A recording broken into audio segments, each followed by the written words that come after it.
All right, good evening, everyone. Thank you so much for joining us for this evening's annual meeting for the School District of Hartford Joint 1. My name is Tara Villalobos, and I am honored and humbled to serve here as the District Administrator for Hartford Joint 1. Thank you for joining us. Tonight's meeting is being called to order at 6 p.m. The annual meeting allows electors specific powers according to statutory requirements in a common school district. So electors are U.S. citizens who are 18 years or older and must reside in the District of Hartford Joint 1 for 28 consecutive days prior to today's meeting. Electors may participate and vote in the meeting. That makes this special compared to other school board meetings. So again, if you meet those requirements and are an elector of the School District of Hartford Joint 1, you not only get to vote tonight, you also can make motions. We have notes sheets in the back by the agendas.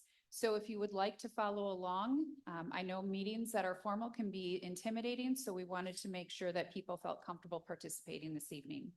So the very first thing that we'll do is we will say the Pledge of Allegiance. So if you could rise and stand with me.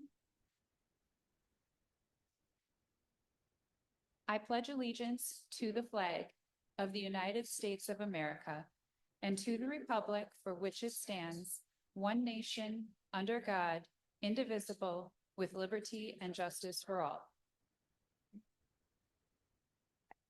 Tonight's agenda includes several things. The very first thing that we'll do is we will elect a chairperson. Once that chairperson takes over for us, then they will continue to run the rest of the annual school board meeting. They will appoint the secretary. We will go over the annual meeting proceedings from last school year. We'll have the state of the district report, then the treasurer's report and summary, followed by the budget and budget hearing. After that, we do have 5 resolutions that will be acted upon. Then we will adjourn. If we finish this meeting prior to 6:30, we will have a recess until 6:30 when the next meeting will begin. If we finish after 6:30, we will promptly either take a break or promptly move into the next meeting. So at this point, I would like to open the floor to any nominations for the annual meeting chairperson. Mr. Carroll? Carroll, I would like to nominate Dawn Bowie as chairperson for the meeting. Is there a second? Mr. Bowie, do you accept? I do. Okay, and then I do have to call for nominations 2 more times. Are there any other nominations? Are there any other nominations? Seeing none, we will take a voice vote. Those in favor of Dr. Dawn Bowie serving as this year's chairperson, please say aye. Aye. Those opposed, same sign. The ayes have it. And Dr. Bowie, if I could please call you up to take over as our annual meeting chairperson.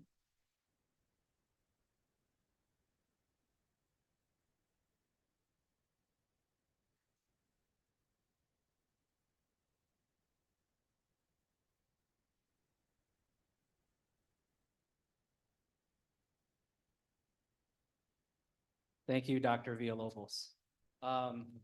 As a chairperson, I appoint Amy Hoffman as the recording secretary for the meeting. Thank you, Amy. The reading of the proceedings of the September 25th, 2023 annual meeting may be waived with a motion. Do I have a motion to waive the reading of the proceedings from September 25th?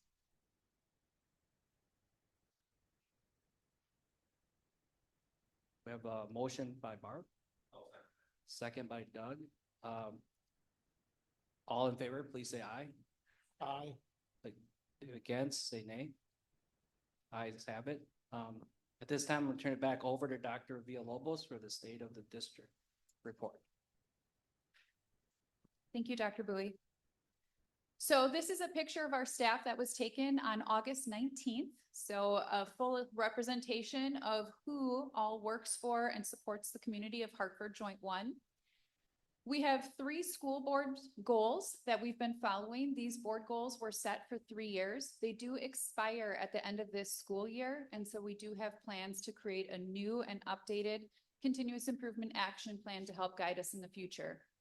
The 3 goals revolve around school safety, around being responsive to making student-centered decisions, and then also around financial or fiscal responsibility. And so one of the things that I wanted to do today is give you an overview of where we stand as a district. And so this is a retrospective or a look back of what has occurred last school year to bring us to where we are today. So there may be things that we don't mention that you know are occurring, but they might be new specifically this year, and there'll be things that are mentioned next year. This is also not a comprehensive list, just a summary of some of the things that we're very proud of here in our school district. So the very first thing in terms of making school safety a priority, this year we held ALICE training district-wide, and that training was done in all of our buildings last year as well, with all of our staff members to make sure that we're all trained in case of emergency situations. All 3 buildings and all of our building principals and administrative teams make sure that our drills are conducted throughout the year. And in fact, that ends up being an action item on today's meeting agenda in the next meeting that we'll have. We have partnerships with the Boys and Girls Club. We know that if our boys and girls have proper mentors in their life and they are involved, that we're making sure that they have a safe place to go after school and they're not unsupervised. We piloted and ultimately ended up implementing Purposeful People. That is a character education curriculum. We have strong office support and core teams. Those teams of our office staff, our deans, our assistant principals, our school psychologists, and our school counselors work together closely to make sure that our students are supported and that our staff team is supported as well.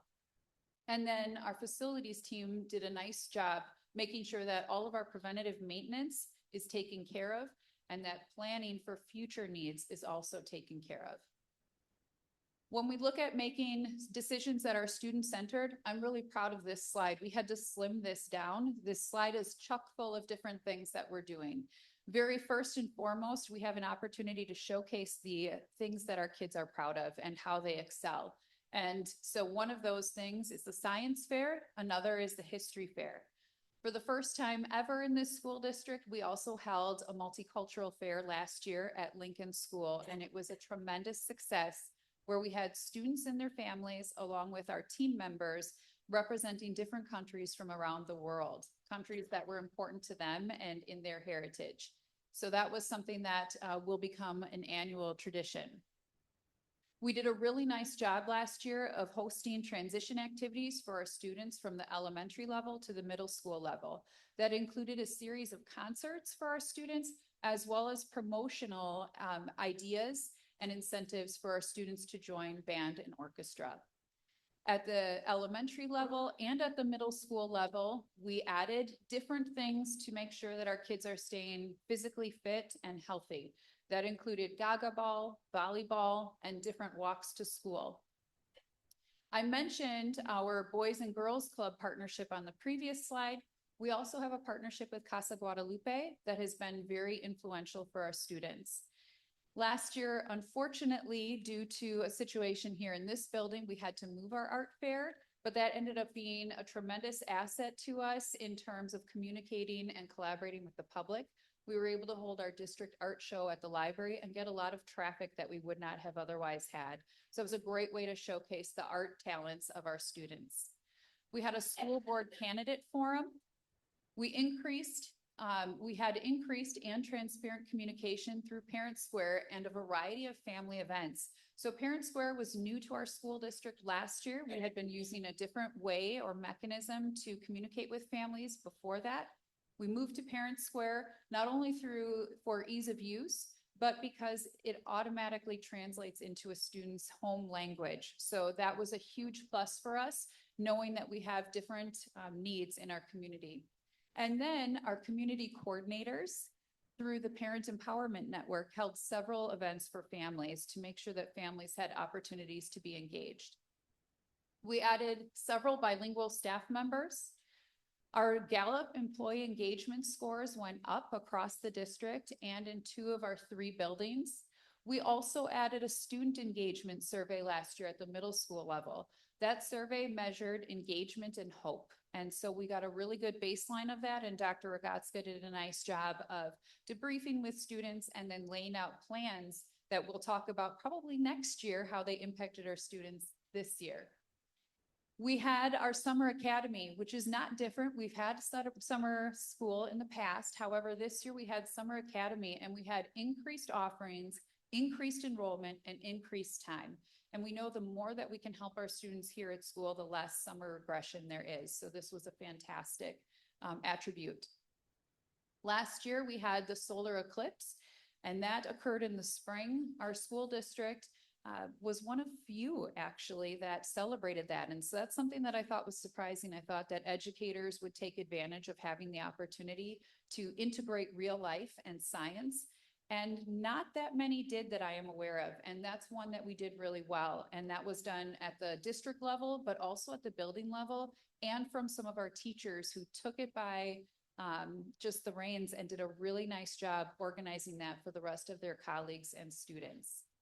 We had a variety of assemblies that was for all three buildings. So the Rendezvous, the Lincoln Lionize, and then also our Wildcat assemblies to make sure that we're celebrating our students' successes, both in academics, but also in behavior and characteristics along the way throughout the school year. And then we instituted a variety of professional learning opportunities for our staff. We did disciplinary literacy, and what that means is reading in the other content areas. We also brought in Dr. Danielle Dickey to work with the middle school team last year. So if you've heard about Act 20 that impacts our elementary, Dr. Dickey is working along the lines of literacy, but really foundational skills that we were able to support in the middle school so that they also have that journey for literacy. And then Ross Green, which is about behavioral studies and how to approach and how to work with students so that way they can improve any skills that they're lagging in. And then the last of the three school board goals is to promote financial and fiscal responsibility. So the very first thing that we did was we transitioned to Google or to Gmail. And I won't say what our tech director shared with us, but this ended up being a very smooth transition, something that we were very nervous about with people transitioning from what they had been using to Google, but it ended up being very smooth. And that was a small cost reduction. We moved to a self-operated food service department over the summer in preparation for this school year. All three of our buildings have active support from their PTO, and I won't go into all of the different projects that were funded, but each of our PTOs has done an extensive amount of donating to their specific buildings in support of students and staff, which is exciting. Our financial team has done a nice job with the long-range planning and utilization of Fund 46. Fund 46 is our capital improvement trust fund. And so along with that comes the requirement of creating a 10-year plan for us to follow. That 10-year plan is not rigid or set in stone. It's something that we look at on a regular basis to make sure that we're adapting to what the needs are within our district. We reduced the mill rate for the 12th year in a row. Sorry, Mr. Majerus, to steal your thunder early. And then we applied for and we monitored the grants that we were awarded. We were within our budget, so it's always good to report to the public that we met our budget, that we did not overspend in any areas. We had continuous improvement around curriculum and professional learning, and we did those at cost-effective measures. We were proactive with our preventative maintenance, and we also had a reduction of staff FTEs. Some additional celebrations that didn't fit nicely into any one of those three categories included the following three things that I felt really merited some additional discussion. The first one was that continued growth in the staff Gallup employee engagement, and our staff is just getting ready to take that assessment at the beginning of December. I almost said next month, and by the end of the week, it will be next month. But in December, they will be taking the Gallup employee engagement survey for the third year in a row, and we hope to continue growing again there. One of the things that I am really proud of is that we took the feedback from that survey, and as an administrative team, we met with every single staff member who was willing to meet, which ended up being over 200 staff members during what was called staff rounding. And during those rounding sessions, we talked to them about how are things going? What do you like? What do you not like? Are we meeting the promises or fulfilling the promises that we made to you when we hired you? If you were in my spot, what were the things that you would handle right now if you needed to? So we got a lot of great feedback. And we were able to then apply that to some of the changes that we made for this school year. And then not only as a district level team of administrators, that includes all 14 of us, we focused on strength finders, but a couple of our building level principals also implemented the strength finders book and the guide that goes along with that in their respective buildings. And that's a tool that can help us work better together and understand what each of us brings to the table. So a lot to celebrate in our district. And then with that, I will turn it back to Dr. Bowie to introduce our next speaker. Thank you, Dr. Villalobos. We'll move on in the agenda to our treasurer's report and audit summary by our Director of Business Services, Adam Majerus. Thank you.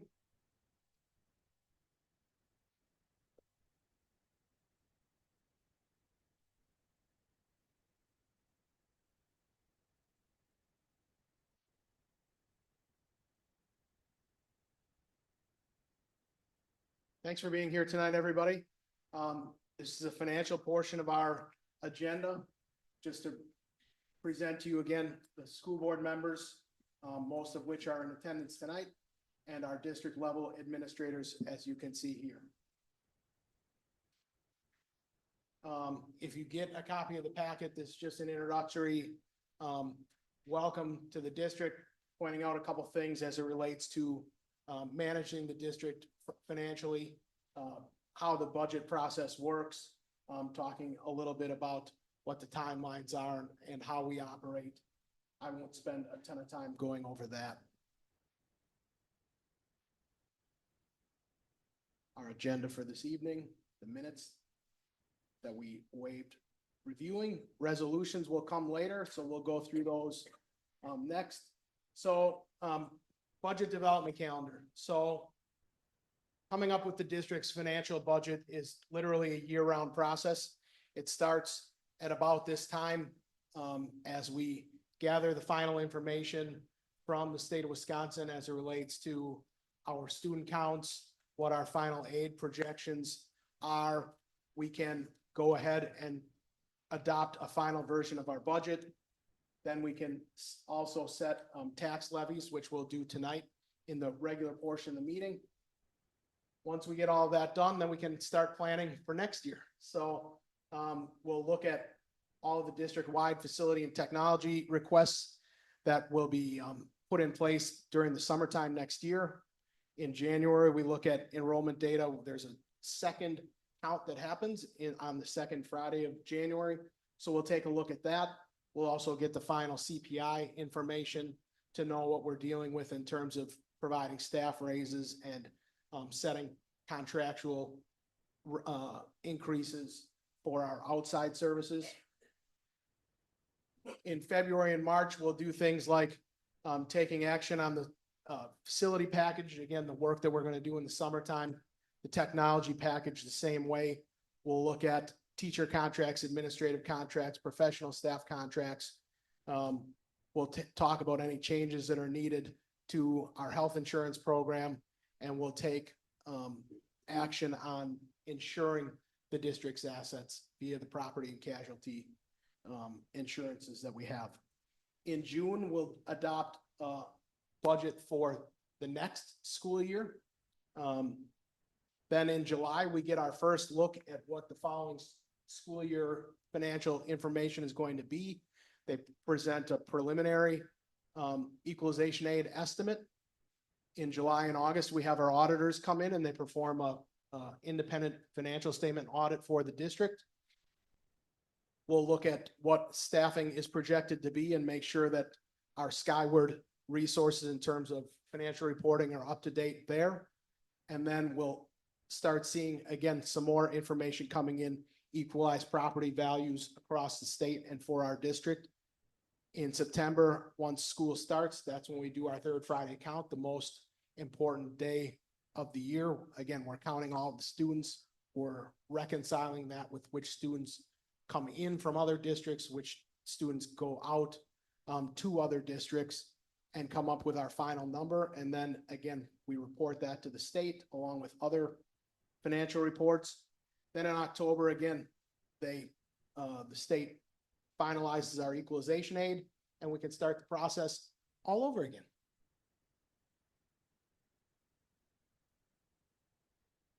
So to go through briefly our revenue sources. So this is a breakdown of Fund 10, our general fund. And as you can see here in red is our local sources of dollars, mainly local property taxes that we levy to the taxpayers. And then purple is state sources of money. So again, that equalized aid that we get from the state, any other aid programs that we get from the state. All of the other pieces are relatively minor in nature. They are made up by federal grant dollars, payments in between districts, such as, again, we get paid from other districts where our students are choosing to enroll. So those payments come in, and then there's other payments that end up going out. But if you wanted to see graphically, the largest share, again, are property taxes and state aid.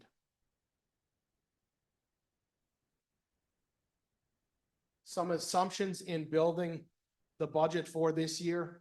What we did see is we have had a decline in enrollment. This year's enrollment is smaller than last year's. Again, our high point was about 2015, 2016, 2017. So we decreased slightly, which, as we've talked about in previous meetings, is a little bit peculiar. Our population size in this community is going up. What we've found is with all the building and all the things that are happening, the family sizes just aren't where they used to be. So we see all these people coming in, but they have fewer students coming with them. And so something we keep an eye on. Again, a lot of our revenue sources are tied to what our student counts are. So we just need to make sure that we're responsive in terms of monitoring that, and then right sizing our district in terms of the staff and the resources that we need to run this district. Equalized value in the school district did increase by 8.2%. Our equalized value now is just shy of $2.8 billion worth of property that we can tax. The good thing about our increase, typically as we've increased or decreased over the last several years, we move really closely with the state in terms of the overall increase or decrease in property value. So that's a good thing from the standpoint of if those numbers weren't moving in lockstep, we could see ourselves either getting richer or poorer compared to the rest of the state, which means that our aid might either jump when we don't expect it, or we could slip when we're not expecting it. So again, what seems to happen across the state, what's happening in Hartford is kind of an example of what's happening. So a little bit easier for us perhaps to manage because those things are moving lockstep. State sets what our low revenue ceiling is. So again, in the revenue limit calculation, they do, the state tells us how much money we can have either through the combination of property taxes and state aid. And that figure is set at 11,325, less a couple of adjustments that districts are eligible for. But again, that low revenue ceiling is marked to 11,325. Our general equalization aid hardly changed at all this year, which was good. Again, we get those figures in October, and those are representative in the decisions that we're making tonight. So one of the positives for moving this meeting back a month is we have just more and more and better information to make those final decisions versus having to come back to you with a revised budget and all of that. ESSER funds, by the way, that were granted by the federal government, all of those programs are now finished and those dollars are spent. You want to see a little table as to what the maximum revenue limit authority is compared to other districts in our area. You can see that. Again, we're on the lower end of that. There are some districts that are higher, and again, there's reasons for that, in terms of their spending, their student counts, and some of the other unique characteristics of their district.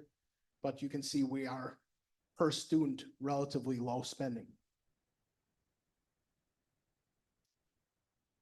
What this graph does here is shows graphically what our student enrollment has been.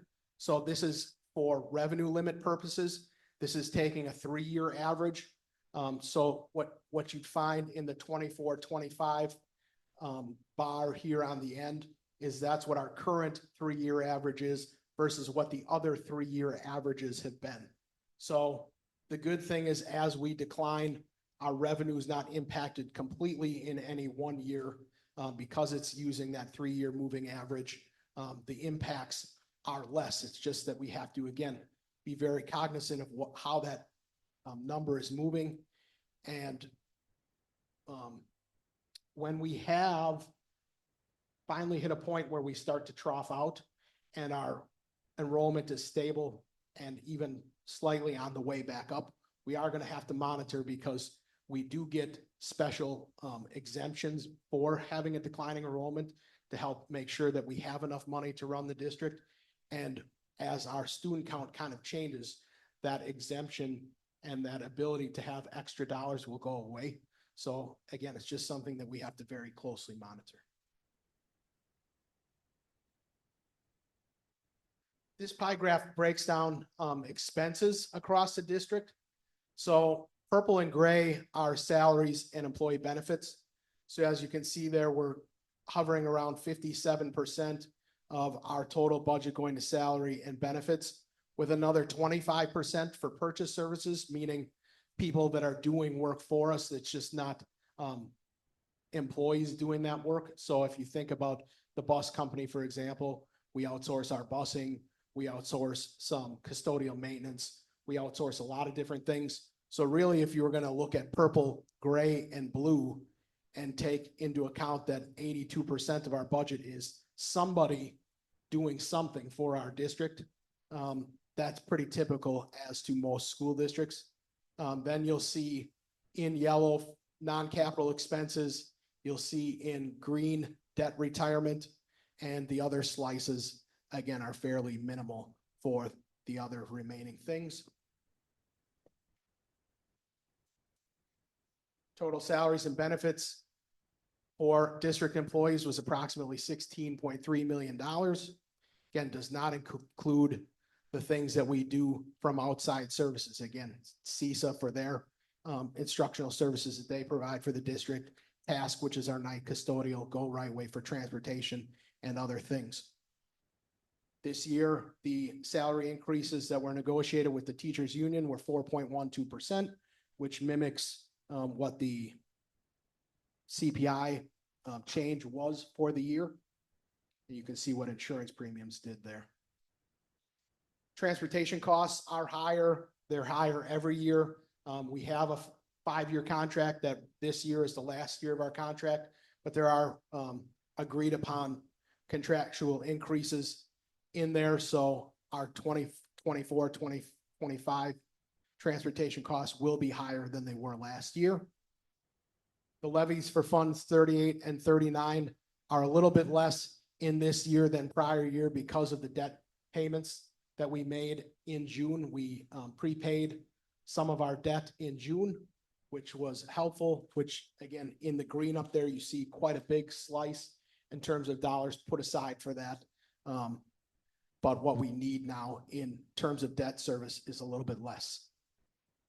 And then we just make a general note for the public saying that any general fund surplus that we have, we normally contribute to our Fund 46, our long-term capital improvement trust.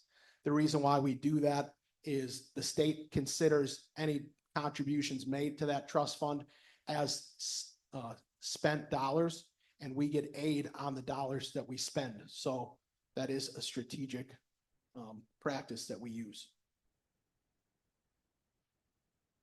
So here's your first look at what the property tax impact is going to be for this year. We're going to ask the electorate here to vote and approve a levy of $10,492,475. and it's broken out into those funds that you see there. The general fund getting $9.375 million. Non-referendum debt, we're asking for $257,000 to make those payments, $640,000 to pay for referendum approved debt, and then $220,000 for the community service fund, which we'll talk about here in a little bit. The mill rate will fall from, it was this last year, $4.08. And the calculation shows that we will have a mill rate of $3.75 for this next year. The line graph there that you see, that shows the last 10 years worth of mill rates, and you can see the gradual decline in mill rates. If you take this graph back a couple more years, you'd also see some declines. So again, 12 years in a row, we've been able to decrease the mill rate. And that's it in tabular form, if you'd like.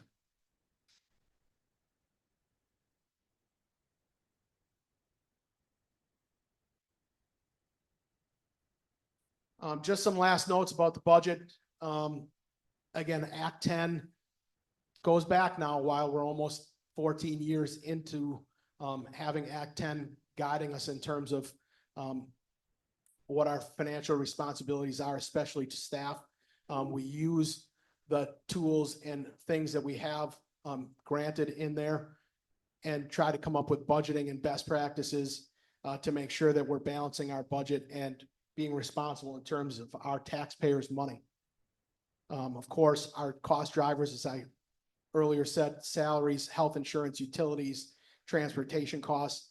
But again, we spend a lot of time monitoring those, trying to minimize the impact of increases.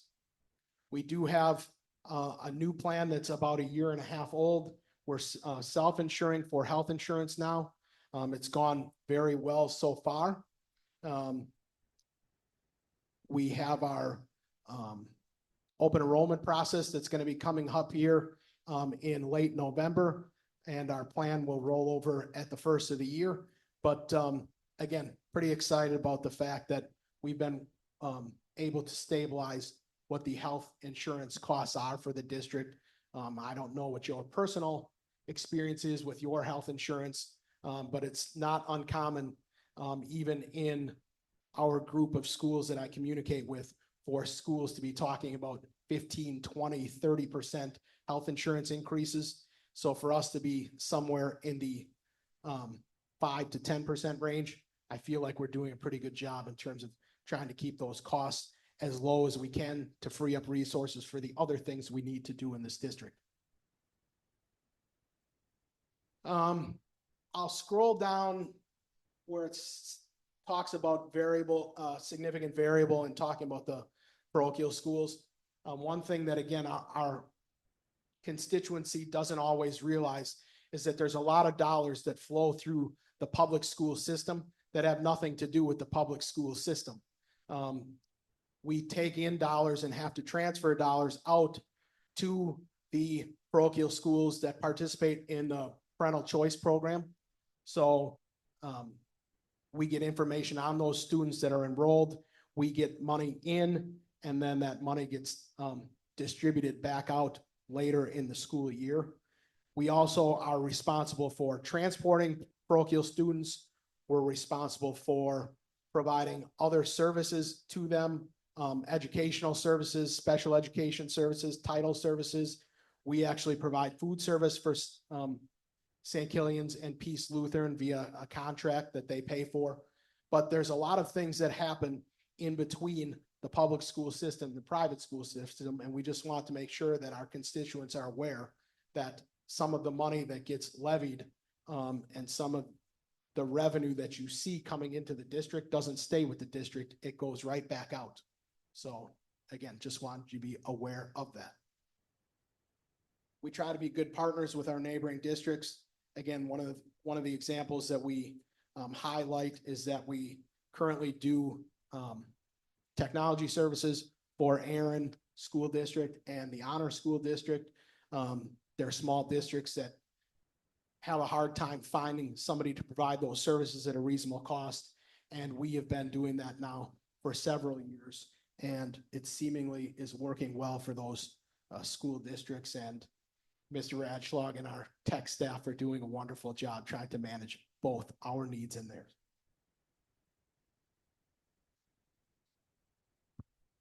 So this is the official budget in the budget adoption format. So the next couple pages deal with Fund 10. And this page specifically talks about our revenue sources. So this is our fund balance, currently $8.1 million. We plan to bring in just over 9 million in taxes. Again, this publication was produced right before we got the final October 15th information. So that is not the most up-to-date number, but is the number at the time that we published this was the most and best guess at the time. This number now will be 9.3 million that we're going to vote on during the regular part of our board meeting. But as you can see the local sources of dollars there, not just taxes, but student fees, interest on our accounts, things like that. Then we have to send money out again to the other districts for open enrollment students. And then we get state aid. So again, the lion's share of what comes in from state sources is just the general equalization aid to try to make all of the districts even in terms of their funding, and some other additional revenue sources there at the state level. And everybody talks about the federal dollars that we get, and while there's several federal programs and grants that we have access to, that's not a large component of what our overall budget is. And that appears to be smaller this year, again, with ESSER going away and us not having any more dollars through that program. The 360,000 just to see is more normalized kind of prior to COVID, and now going forward what it will look like. So total revenue just shy of $25 million as it relates to Fund 10. And here's the expense breakdowns for you. So again, sorted a little bit differently. It's sorted by what we call function code. So you can see the different curricular and instructional areas and what we spend there. And then the other services that support the district in terms of pupil services. When you see instructional staff services, a lot of those things are, again, professional development, other services that we get from other districts or from other sources like CISAs or something like that to run the district, general administration, school building administration, business administration. While that seems large, it's certainly not just my department. It's actually all of my departments. So all the tech spending goes through here, all the buildings and grounds, utilities, maintenance, those things go through here. Transportation goes through business administration. So again, that bucket is large in dollars, but also large in terms of the operational costs for the district that are not instructional in nature. And then insurances and other support services, instructional payment services, and interfund transfers in that last bucket. So interfund transfers, we fund for out of Fund 10, we have to transfer money to Fund 27 to run special education. So the entire cost of the special ed instructional program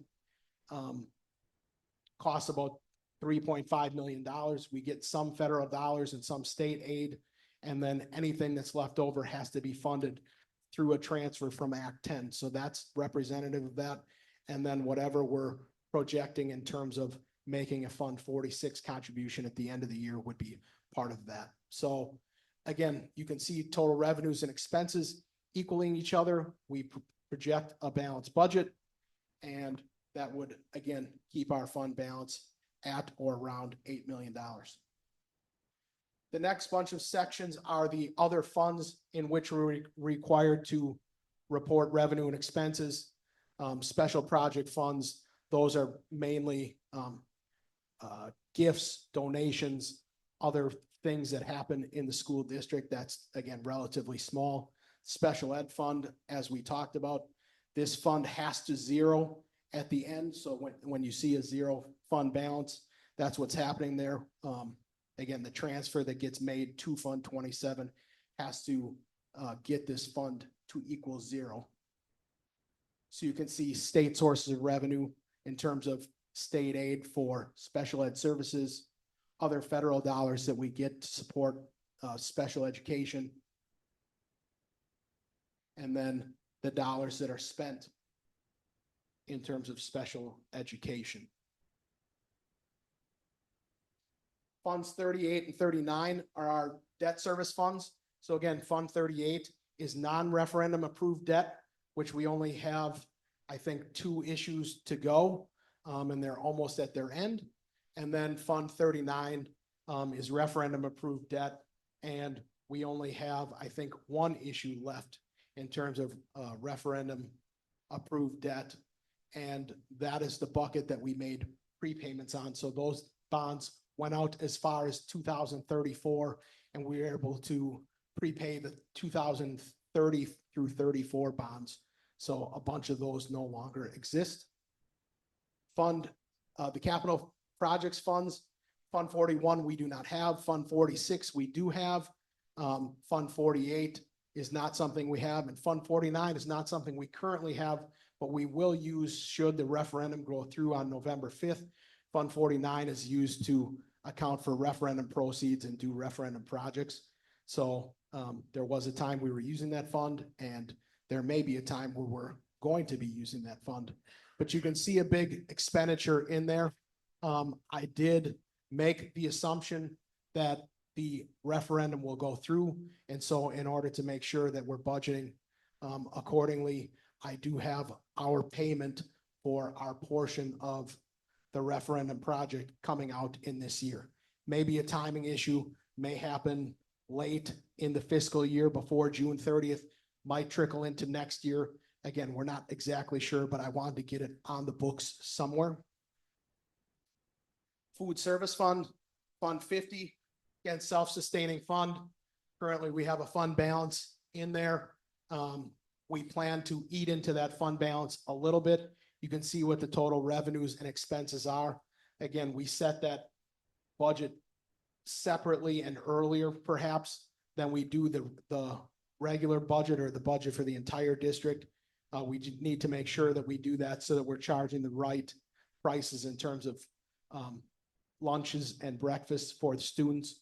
So again, we anticipate a small deficit. We have more than enough fund balance to cover that deficit. We plan to end with $550,000 in the food service fund balance. And then lastly, Fund 80, that's our community service fund. So outside of the normal revenue limit, we can levy taxes for certain things. We have levied taxes for the cost of our police liaison officer. We also levy a portion of the salaries and benefits for our assistant principals and dean of students at Central Middle School, as they are also performing community coordination duties, meaning reaching out to families, doing good things for kids, not just at school, but away from school.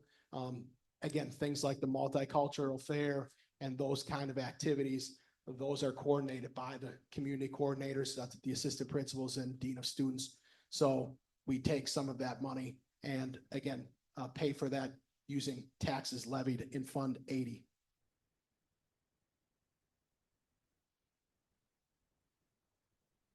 Here's our treasurer's report. All it does is show what the assets, liabilities, and any fund balance for those funds were at 6/30/2023 and 6/30/2024. So you can see how those figures have changed over the last year or so. Debt service fund, again, with Fund 39, that's simply just, again, our prepayment of debt happening there. So that's what's happening there. Fund 46, contribution going in for Fund 46. And you can see how the other funds have changed accordingly. This is required information that we're presenting to the electorate. We did have an energy efficiency project in which we issued bonds, and so we have to make reports on what that is, what the original contract was, what the initial indication of what the costs were and what the payback period was going to be based on energy savings and things. And it breaks down what the resolution is as part of our tax levy. Again, those bonds were issued and we had to set a resolution way back when we did this project in 2017. We had to commit to what the payments were going to be on those bonds and send that into the state so that we make the required payments as they expect us to make them. Lastly, as I already talked about, Fund 80, talking about the revenues, expenses that we have going in there and what we use those dollars for. So again, you can see the Lincoln Rossman Central Community Coordinator.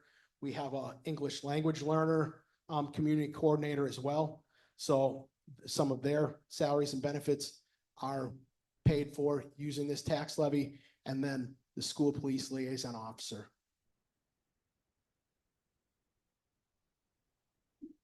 That is your annual report and budget hearing.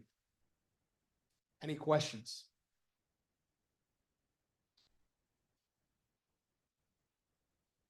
Thank you.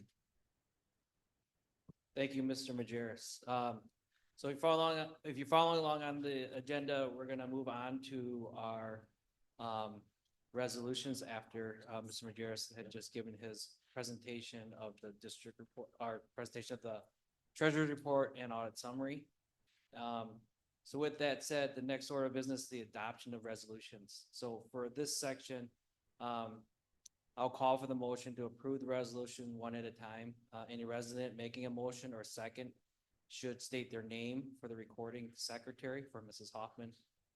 These are voted on with a voice vote unless the elector requests a division of the House on a vote. And then the chairperson should order it. So moving on to the resolutions. Do I have a motion to adopt resolution number 1? Be it resolved by the electors of the School District of Hartford Joint 1 pursuant to section 120.10 subsection 8 of the Wisconsin statute that the tax levy for the 2024-25 school year shall be set at $9,375,000 for the general fund, $257,475 for the non-referendum debt service fund, 38, $640,000 for the referendum debt service fund, 39, and $220,000 for the community service fund, 80, for the combined fund total levy of $10,492,475. Do I have a motion?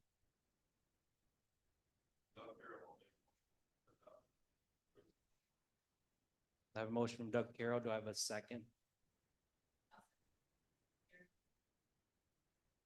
I have a motion and a second.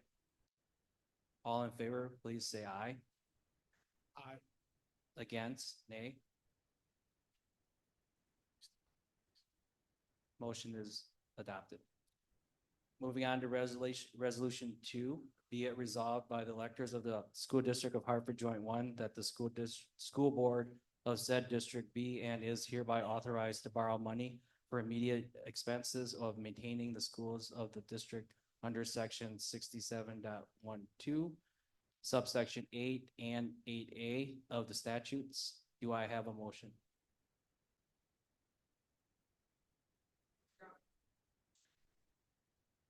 Louise Strunk. I have a motion from Louise and a second by Ed Benke. Thank you, Ed. All in favor, please say aye. Aye. Against? Ayes have it. Moving on to motion resolution number 3, be it resolved by the electors of the School District of Hartford Joint 1 pursuant to section 120.10 subsection 14 of the Wisconsin State statutes that the school board be and hereby authorized to set the annual salaries for the members of the Board of Education at $3,220 for the president, $2,460 for other officers and directors. Do I have a motion? I I have a motion by Mr. Navarre. Do I have a second?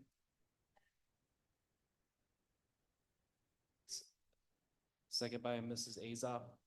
All in favor, please say aye. Against, say, please.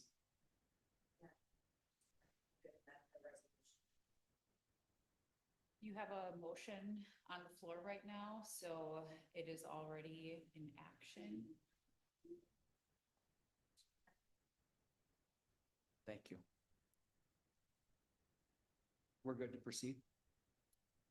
Yeah, okay. Sorry.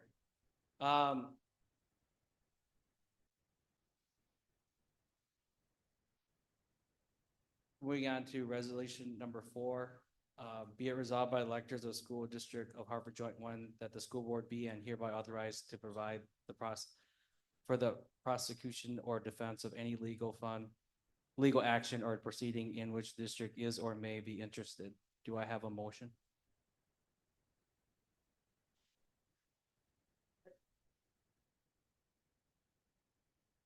A motion by Mrs. Linder. Have a second? Second by Mr. Navarre. All in favor, please say aye. Against?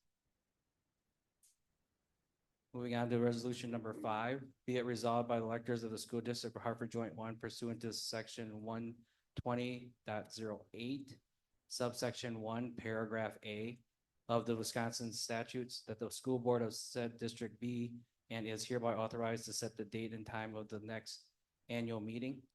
Do I have a motion?